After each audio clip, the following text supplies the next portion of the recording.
Magandang umaga, Philippine Air Force. Narito na po ang magilagay na panahon ngayong araw na Sunday, 15 March 2026. Base po sa ating synoptic situation, wala pa naman po tayong ulit na mamubuong low pressure area sa loob at labas ng ating Philippine Area of Responsibility. Ngunit malakas ang northeast monsoon na makakapekto sa buong bansa.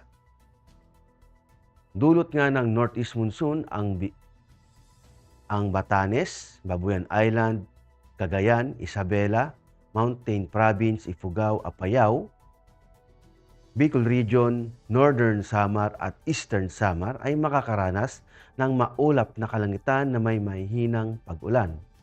Northeast monsoon din ang makakapekto sa Metro Manila at sa labing bahagi ng Luzon at Visayas na magdudulot ng bahagyang maulap hanggang sa maulap na papawirin na may mahihinang pag-ulan.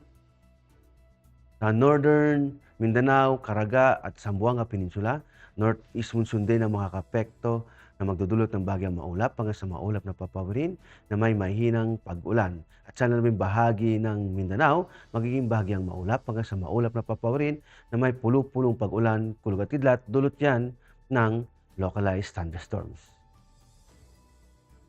At para nun sa flight level wind chart, makikita natin yung epekto ng malakas na amihan sa buong bansa dito sa may flight level ng 925 hectopascal at aabot din dito sa 850 hectopascal. Ang lakas ng hangin ay aabot ng hanggang 72 kilometers per hour.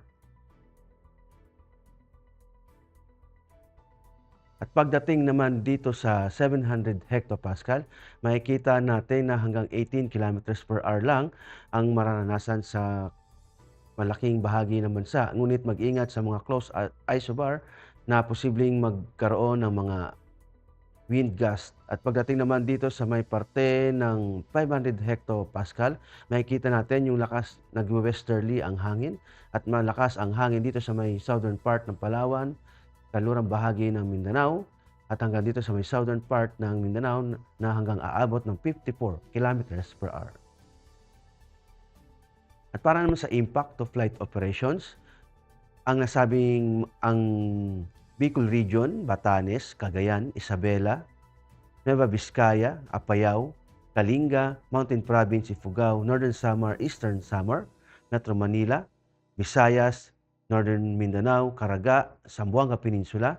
Ang main hazard ay yung cool and dry northeasterly flow, bringing strong winds and light rains. Ang impact nito sa rotary, strong crosswinds and wind gust na magdudulot ng pag-restrict sa take-off and landing ng operation. Sa fixed wing naman, malakas din ang crosswind at yung mga moderate turbulence during approach, possible delays due to low visibility and light rains. Sa labing bahagi ng Mindanao, dulot ng localized thunderstorms, converging winds producing cloudiness and embedded thunderstorms. Ang impact nito sa rotary ay low clouds, base and reduced visibility, may limit VFR operation, expect localized turbulence and possible wind shear near ridges. Sa fixed wing naman, approach and landing operations may encounter low ceiling turbulence, possible delays or diversions. Para naman sa astronomical information, ang araw ay sisikat ng 0604 at lulubog din naman mamayang 1806. Para sa moon illumination, meron tayong 14%. At para manatiling updated sa lagay at pagtaya ng panahon, i-follow lamang ang Air Force Weather Center sa mga social media accounts. Sa ngalan ng aming commanding officer na si Colonel Alvin Jan Cugador, PAF GSC, ako po si Technical Sergeant Brian Benedict B. Arcilla, Weather Forecaster ng Air Force Weather Center. Maraming salamat po.